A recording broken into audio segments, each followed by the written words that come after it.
This is GTV with the first ever Talking with G-Man talk show. I'm here.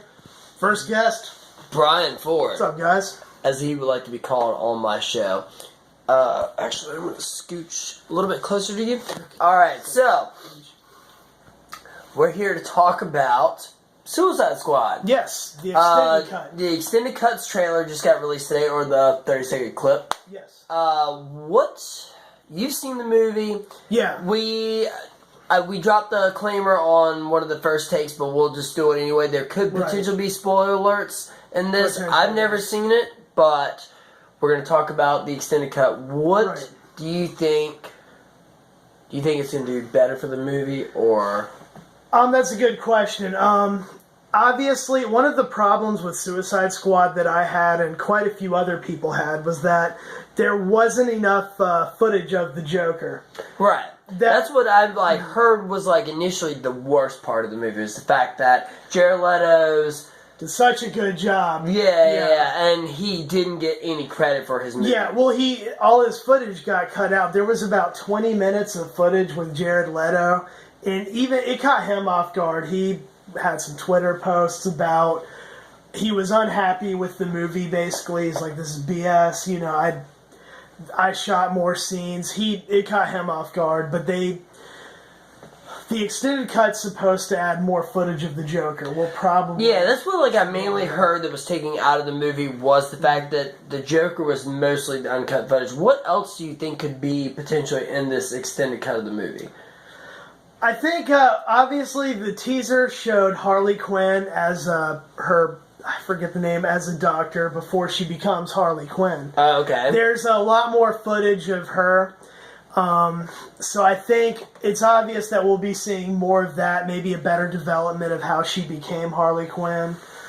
I think a few more. I think there will be a couple more scenes with Batman, with the other villains. I heard. And I heard. Too. Well, I mean, obviously Ben Affleck. You know, he's doing his Justice League thing without going completely into a different topic. But I heard he's not in the movie that long. Does it show anything? He's maybe for about 2 minutes total. It's.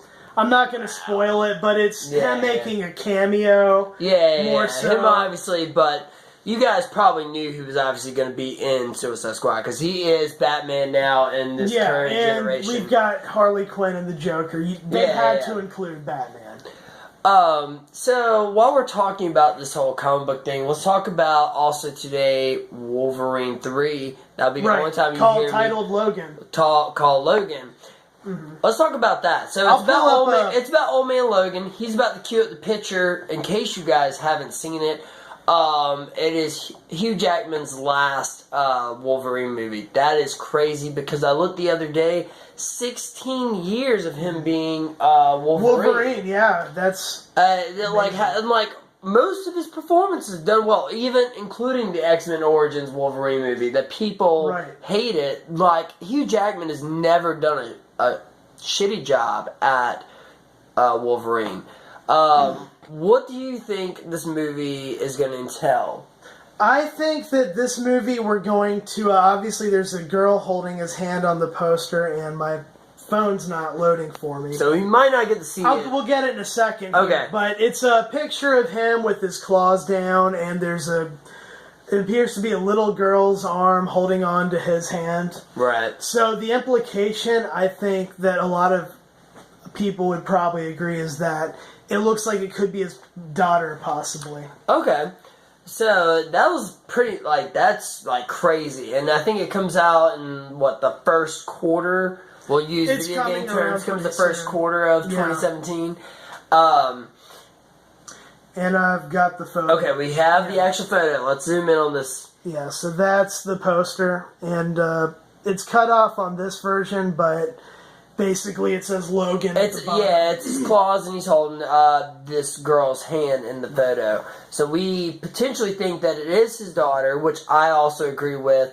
And It's pretty good. It's a pretty good conclusion to the series, I would think. Yeah, like I mean, the whole Old Man Logan story with him being much older, just like the graphic novel Old Man Logan. Do you think that it's going? Do you think? And here is going to be probably eventually another talk show conversation, but just for the sake of the Wolverine, do you think that it's going to be rated R, or do you think that they're going to just because the other ones were PG-13? From what I've heard, I'm pretty sure from the studio put an R rating on it. Okay. Because Deadpool worked out so well, and Wolverine's well enough known. A lot of the fans have aged with him. They can slide with an R rating. So this could end up turning into Clint Eastwood version of Wolverine. Yeah, I mean, like, get off my lawn. Just popping out his claws and stuff. He's gonna be the Clint Eastwood version. Exactly. Yeah. I would be completely down for that. Like if like any cyborg stuff show up in Wolverine's yard, I'm ready for him. I'd say without a doubt we're probably gonna see the return of Sentinels in some way. Yeah. And do you think any type of thing with Stryker? I don't know. They haven't incorporated him in a few movies. I think the last one was they've done it with X-Men 2 and Wolverine. The first, which wasn't well liked by most people. Yeah, that's what we were talking about previously in here. That it wasn't. I actually liked it, but it's not very well done. It doesn't do a lot of characters justice. It really doesn't. But they have definitely made their pavement with the Netflix series. Marvel has, if anything, you could fight all you want to about the movies, but the Netflix series that came out have been solid. Phenomenal. Luke Cage most recently. We haven't spoiled anything about Luke Cage. I've only 4 episodes in, but it's fantastic. Yeah. Fantastic. And we were talking about. You said were you a fan of the first Daredevil series? Oh yeah, I was. I loved it. I loved it. Mm-hmm. Yeah. It wasn't perfect, but in season 2, they definitely upped themselves in season 2. That's what I saw last night's Flash episode. Actually, oh yeah, I didn't catch it. It's a little Did you see any of the last season that came out? I got about halfway through it. All right, so we won't go into that debate, but definitely it was the same thing. People could say what they want. The first was slow starter, and then the second season Daredevil, it kicked up. I thought it was pretty action-packed all the way through Daredevil. Yeah. And definitely the same thing with Jessica Jones. She's awesome.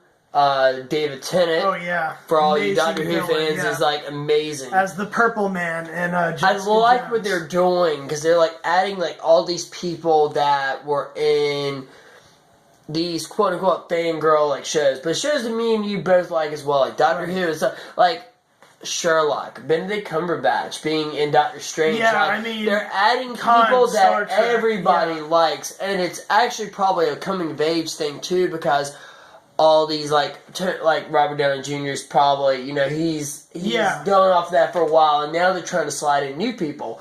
But with that being the casting of the new Matt Murdock, we're going with Luke Cage, Jessica Jones. Everybody has been casted perfectly in the Netflix series and in the upcoming Marvel series. Everybody, they haven't really missed a beat yet with their Netflix. It seems series. Everybody wants a pinch at it, but at the same time, it's all the right people that want a pinch of the Marvel thing. They're making the best casting decisions, I think. And so it's awesome for me. But yeah, so that was pretty much our first talk show. It's been real. Talking about comic books and stuff, and you'll be able to catch me, Brian, most likely, and also other guest spots in other future episodes of Talking Show G-Man. Pleasure. Thank you. All right, and that was it, guys. That's a good angle. It's almost like